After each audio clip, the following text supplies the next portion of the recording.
Bonsoir. Vous êtes sur le point de regarder une vidéo rare. La vidéo de mes pronostics. Pour WrestleMania. Oh oui. Enfin, les pronostics. La carte que je voudrais voir. J'ai oublié de dire quelque chose de très important. Cette carte est très importante. Très très importante. Pourquoi? Parce qu'il n'y a aucune légende. Garantie sans McMahon. Garantie sans Triple H. Garantie sans Undertaker. Garantie sans Bret Hart. Garantie sans Stone Cold. Garantie sans The Miz. Garantie sans Baron Corbin. Sont toutes les légendes du catch. Aussi, vous ne trouverez aucun call-up NXT. Vous ne trouverez aucun membre de New Japan. Je veux juste prouver qu'avec un booking décent et de bonnes idées et le roster actuel écrémé, nous pourrions avoir un WrestleMania de qualité. C'était un disclaimer très important, c'est pour ça que je vous le dis. Sur ce, bonne vidéo, bonne fête, et allez, à tout de suite.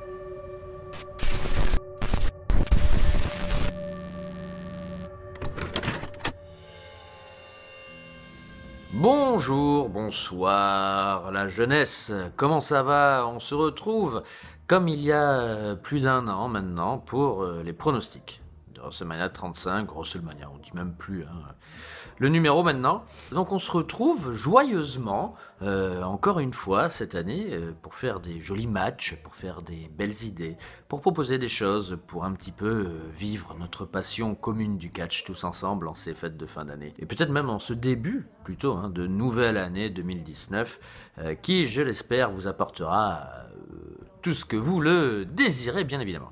On va pas se mentir. Je pense que vous le savez si vous êtes des fidèles auditeurs de CSL Catch, de FR Live Show, du SKO, et même bien évidemment des autres émissions où je ne suis pas. Mais bon, moi je suis pas sur toutes les émissions, donc je dis les émissions où je suis, donc c'est juste pour ça. Mais si vous m'écoutez parler de temps en temps, et je vous encourage d'ailleurs à m'écouter parler, vous savez que le produit WWE en ce moment n'est pas bon.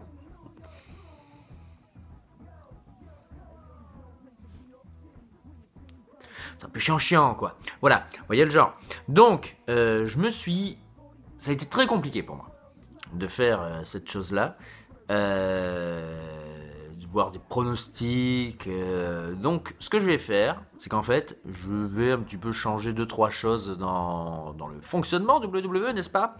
Histoire de faire quelque chose qui m'intéresse, de proposer une carte qui m'intéresse, et une carte qui, je l'espère, vous intéressera bien évidemment. Donc, ce qu'on va se dire, c'est qu'un jour, Vince McMahon, en ce début d'année 2019, a eu une épiphanie, il a eu une idée, il a vu les choses, il a vu la vérité, il a vu le futur, il a vu plein de choses, et il s'est rendu compte que non seulement Raw, c'était trop long, que c'était pas bien, qu'il y avait trop de catcheurs dans sa promotion, qu'il y avait trop de titres, et que le brand split, ça marchait pas. Voilà, il s'est rendu compte de tout ça, il s'est dit, putain, faut que je change quelque chose. Donc, qu'est-ce qu'il a fait? Il a enlevé 1 heure à Raw.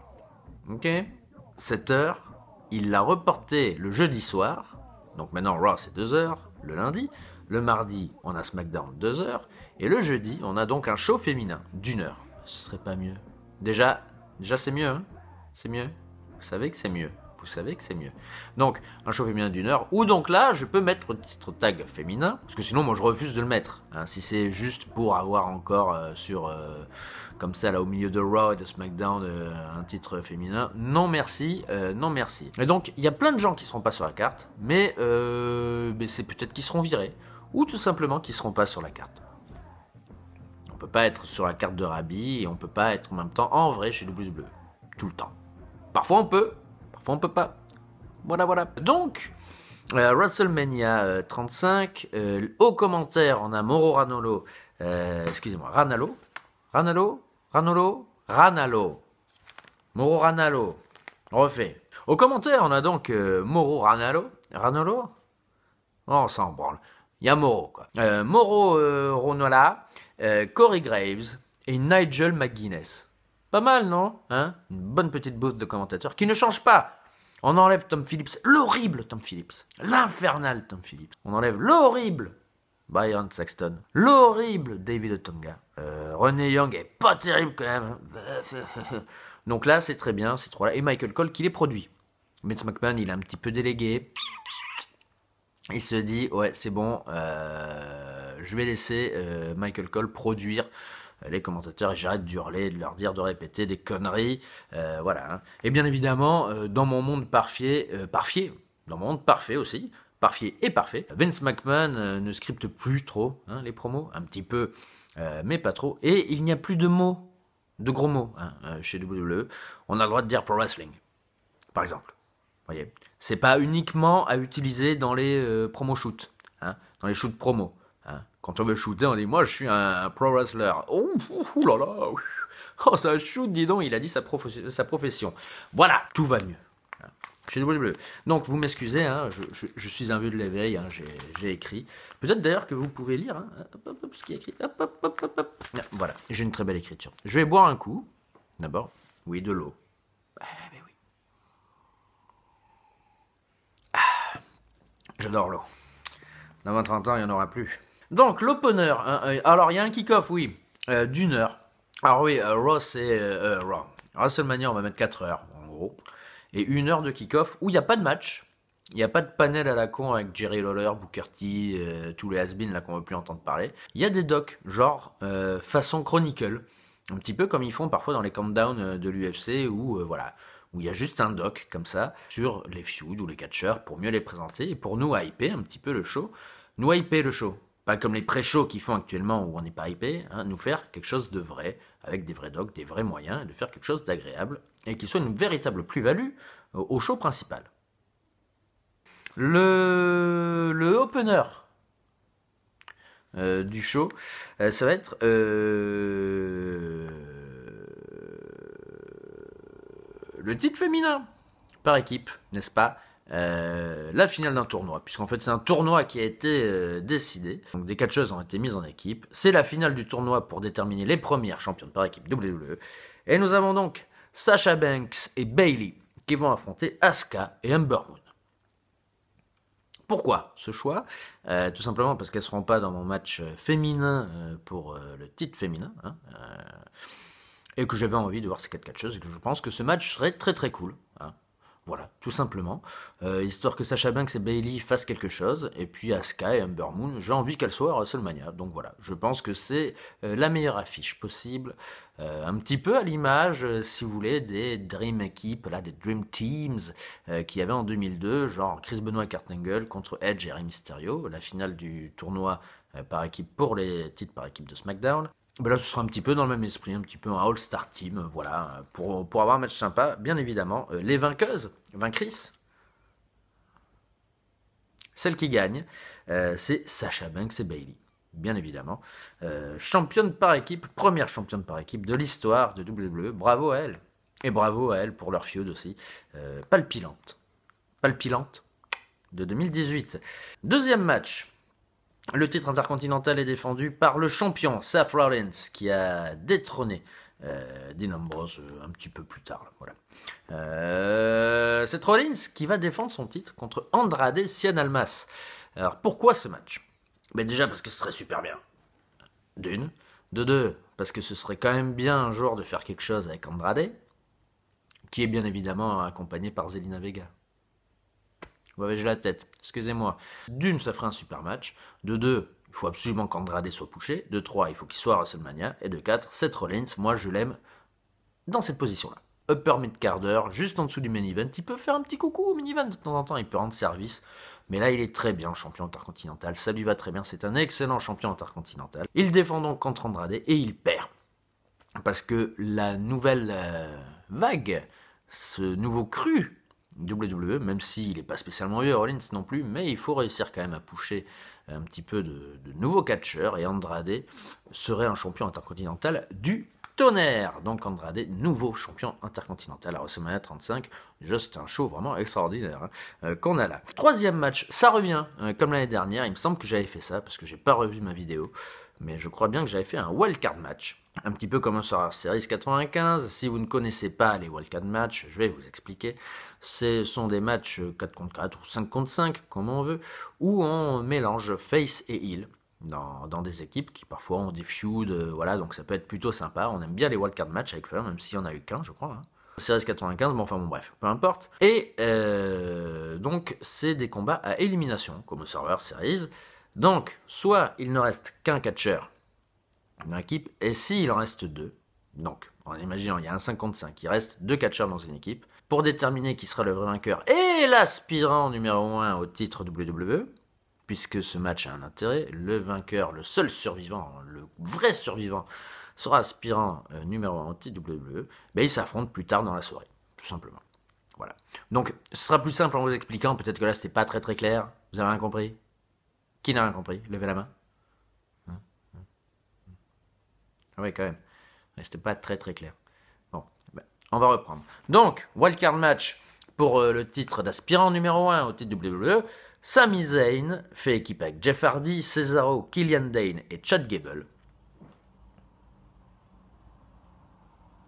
Pas mal. Contre Braun Strowman, Dolph Ziggler, Randy Orton, Sheamus et Drew McIntyre. Pas mal. Pas mal ça aussi. Donc, là on a mis un petit peu tous ceux pour qui j'avais pas vraiment de programme et tous ceux qui doivent être quand même à WrestleMania. Les 2 survivants, c'est qui? À votre avis? Ah tiens, ça sonne, me demande qui c'est. Alors on va voir, c'est même pas chez moi, en plus là je suis chez Feuillant, c'est génial. J'arrive. Alors...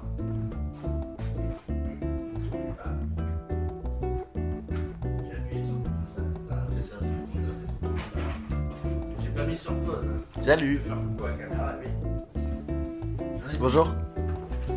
Tu veux pas être bon? Mais tant pis, hein.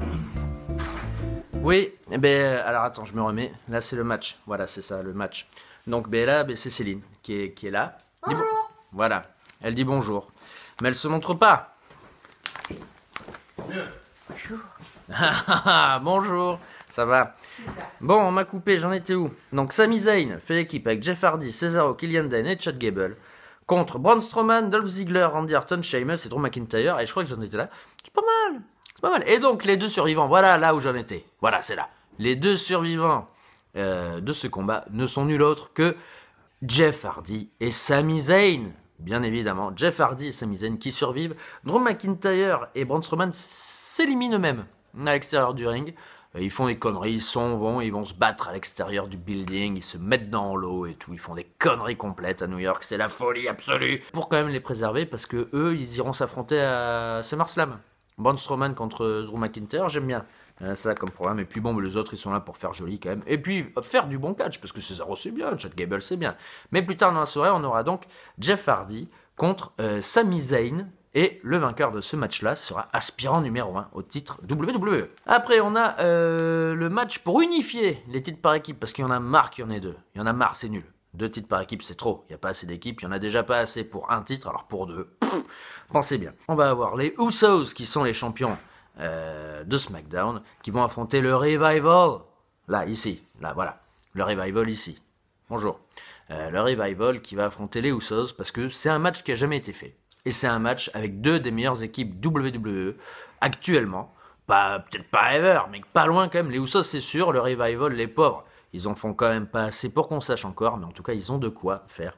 Et je pense que ce serait un excellent combat. Et c'est très bien, là, juste après, un petit peu la folie du wildcard match pour se reposer. Mais néanmoins, un match classique. Peut-être pas tape à l'œil, mais en tout cas un excellent match. On a un match sans titre, sans rien, mais juste par contre un petit peu avec la haine. Avec la haine. C'est Dean Ambrose contre Rey Mysterio. Pourquoi ce match? Dean Ambrose contre Rey Mysterio, déjà d'une, ça peut être sympa, je pense, dans le ring. Dean Ambrose a vraiment besoin, je pense, d'avoir une vraie feud avec une vraie star et un vrai babyface pour entériner le heel qu'il est aujourd'hui. Et je pense que ce match-là serait simplement très bien pour lui, pour le mettre over, pour être vraiment haï, hué. Et avec un babyface comme Rey Mysterio à WrestleMania, logiquement, il pourrait avoir peut-être son vrai premier bon match à WrestleMania. Donc, Dean Ambrose, Rey Mysterio, c'est gagnant-gagnant. Et je fais gagner, bien évidemment, Dean Ambrose, qui a besoin d'être pushé. Et pour le titre, ah oui, j'ai pas dit, pour le titre par équipe, on fait gagner les Usos. Les Usos qui sont babyface quand même, on va faire gagner des babyface un petit peu. On est à WrestleMania, on va pas non plus tirer la gueule toute la soirée. Donc Dean Ambrose, Rey Mysterio, par contre, ça peut être très très cool, ça peut être très sympa. Pour bien lancer Dean Ambrose, voire peut-être un push en solo, et être vraiment un heel détestable, un petit peu, une feud un petit peu à l'image d'un Jericho Mysterio. Vous voyez, qu'il y avait eu en 2009, une chouette feud, un petit peu dans cet esprit-là. Voilà. Après, on a un New York City Street Fight. le New Day, je fais bien, hein, New Day, et un clan qui s'est lancé, un clan qui s'est créé derrière la colère. Ce clan, il s'appelle Anger, ou Hunger, non, Anger, colère, avec Samoa Joe, Kevin Owens et Shinsuke Nakamura, les mal utilisés, les mal aimés de WWE, qui se sont mis ensemble pour casser des têtes. Ouais, pour faire la gueule, parce qu'ils sont aigris, hein, quand même. Joe et Owens, ils sont sacrément aigris. Nakamura, il aurait de quoi être aigri, quand même. Hein, si, il aurait de quoi être aigri. Donc le New Day contre Joe, Owens et Nakamura, dans une street fight où tout est permis, voilà. Bon, là, un gros bordel, hein. Quand même, ce serait bien cool. Je pense que ce serait un excellent match. Et puis ça donnerait, voilà, de l'exposition à 6 catcheurs qui doivent être à WrestleMania et qui peuvent nous donner un spectacle de grande qualité. Je ferai bien évidemment gagner les Hills, parce qu'ils sont aigris, donc il faut qu'ils gagnent quand même. Je ferai gagner Kevin Owens sur ce bon vieux Woods. Sachez d'ailleurs que Vince McMahon, quelques mois plus tard, fera tourner face Samoa Joe et lui donnera un nouveau gimmick, à savoir Samoa Joy, hein, le Samoyen joyeux. Hein. Puis, quelques années plus tard, il fera un turn à Samoa Joy et ce sera Samoa Goy. Il sera en feud avec Samoa Joe. Très drôle ça, non? C'est pas mal. Non? Non, on fait pas. On fait pas? Samoa Goy, Samoa Joy, Samoa Joe. C'est lourd, hein. Vous êtes lourds, les gars. Après, on a le titre US. Rusev, qui est toujours champion des États-Unis. Ce grand champion des États-Unis qu'il est. Il a viré Lana, par contre, parce que Lana, il lui a mis un bon gros mashka kick dans la tête. Il a envoyé Aiden English aussi à l'extérieur. Il lui a demandé de partir au loin. Il est plus là. Aiden English, il est parti. Donc, Rusev, champion US, qui va affronter Finn Balor, qui a tourné heel, lui aussi, parce que il a complètement disjoncté. Il a laissé le démon s'emparer de lui. Et là, il viendra en démon. Hein. À WrestleMania, il va nous faire peur. Hein. Il va nous faire... Tiens, c'est Finn Balor. Voilà, comme ça. Donc, Rusev contre Finn Balor pour le titre US. Je pense que ça pourrait être un petit match, un bumper match. Voilà. Un match sympa. Ce sera pas le match de la soirée. Mais ça pourrait quand même être un match tout à fait sympathique. Puis nous avons Jeff Hardy contre Sami Zayn pour déterminer l'aspirant numéro 1 au titre WWE. Eh bien évidemment, pour la deuxième année d'affilée, ce sera Sami Zayn qui va remporter ce combat et qui pourra affronter le champion unifié, indisputé de la WWE dans les semaines, mois à venir. Peut-être à SummerSlam. Je crois que l'année dernière, j'avais donné le shot à SummerSlam. Ça peut se refaire à SummerSlam. C'est très bien. Moi, je suis content. Moi j'aime bien les choses comme ça. Quand ça se passe bien, ça se passe bien. Et en plus, ça laisse le temps de pusher le mec en conséquence et de créer une feud plutôt agréable. Donc moi je suis d'accord. Sami Zayn qui bat Jeff Hardy, qui n'aura pas cette chance-là pour l'instant, mais qui sait, peut-être un dernier run de champion quand même. On sait jamais, parce qu'on aime bien Jeff Hardy. On l'aime bien. L'avant-main event, l'unification des titres féminins chez WWE. The Women's Unification Match Mall. Donc on aura Ronda Rousey, championne féminine, contre Becky Lynch, championne féminine, contre la vainqueuse du Royal Rumble féminin, à savoir, j'ai oublié, Charlotte. Donc on a Ronda contre Becky, contre Charlotte, pour déterminer la première championne unifiée de WWE. Enfin, la première... Peut-être pas, remarqué, peut-être eu des unifications, petite diva, machin, saloperie comme ça, women's. Ouais, je sais pas. Mais en tout cas, là, ce serait, la première fois, ce serait vraiment legit. Ça serait un excellent match. Ça pourrait être un main event, mais mon main event est tellement cool que j'ai envie de le mettre en main event. En tout cas, c'est l'avant main event, très clairement. Et ça nous ferait un excellent match. Voilà. Les 3 meilleures catcheuses, WWE, sans aucun doute. Les 3 plus over, ça nous ferait un très grand match. À n'en point douter, et ce serait Ronda Rousey qui gagnerait parce que c'est quand même la plus grosse star de la promotion, c'est la plus grosse star mainstream pour WWE, donc il faut vraiment réussir à profiter de Ronda Rousey et qu'elle rapporte le plus d'argent possible, tout simplement. Hein, voilà. Donc on fait gagner Ronda Rousey et c'est très bien. Le main event pour finir, c'est le titre WWE, l'unification des titres Universal et du titre mondial. C'est Daniel Bryan, le champion WWE, contre le champion universel Brock Lesnar contre le vainqueur du Royal Rumble, AJ Styles. Voilà, ça c'est un main event, les gars. Daniel Bryan, Brock Lesnar, AJ Styles. Pour repartir un petit peu sur des petites vagues comme à WrestleMania 20, voilà, où on avait eu Triple H contre Chris Benoit contre Shawn Michaels, peut-être un des meilleurs main events de WrestleMania, si ce n'est pas le meilleur main event. On pourrait avoir l'équivalent des temps modernes, hein, voilà, 15 ans plus tard, ce serait formidable. Moi, je voudrais voir ce match absolument. Je pense que ce serait fantasmagorique. C'est bien pour ça que je peux pas le mettre ailleurs comme main event. J'aurais voulu mettre les meufs en main event, mais je peux pas. Cette affiche est trop belle. Elle est incroyable. C'est 3 mecs qui peuvent rapporter de l'argent. C'est 3 mecs qui fonctionnent bien les uns contre les autres. Bryan, Lesnar, c'est excellent. AJ, Lesnar, c'est excellent. Bryan, AJ, c'est excellent. Il n'y a pas de raison pour que ce soit pas excellent les 3 ensemble. Donc voilà comment je finis mon show. Et je fais gagner Daniel Bryan, bien évidemment. Alors, vous pourriez dire, ah, tu fais gagner un heel pour finir. C'est peut-être pas très sérieux à WrestleMania.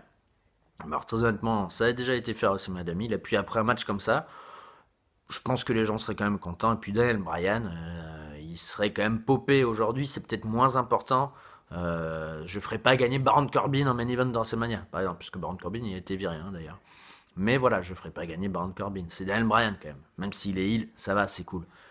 Et les gens seraient contents d'avoir vu très certainement un match qui pourrait attendre, je pense, 6 étoiles, 5,5, 6. Ça pourrait être vraiment excellent si on laisse le temps au catcheur, si on laisse 20-25 minutes, ça pourrait être très très bien. Voilà, vous avez mon WrestleMania. Il n'y a pas eu de Hall of Fame cette année, j'ai pas trouvé de bonnes blagues, hein, parce que l'année 2018 chez WWE m'a pas donné envie de faire des blagues, donc ils méritent pas mes blagues, particulièrement. Donc pas de Hall of Fame cette année. Et puis j'ai vu en plus que bon, avec Roman Reigns, c'était pas incroyable cette année non plus. C'est peut-être moi qui lui ai porté la guigne. Donc voilà, je préfère plus faire de blagues sur le Hall of Fame. C'était ma carte. Dites-moi ce que vous en avez pensé.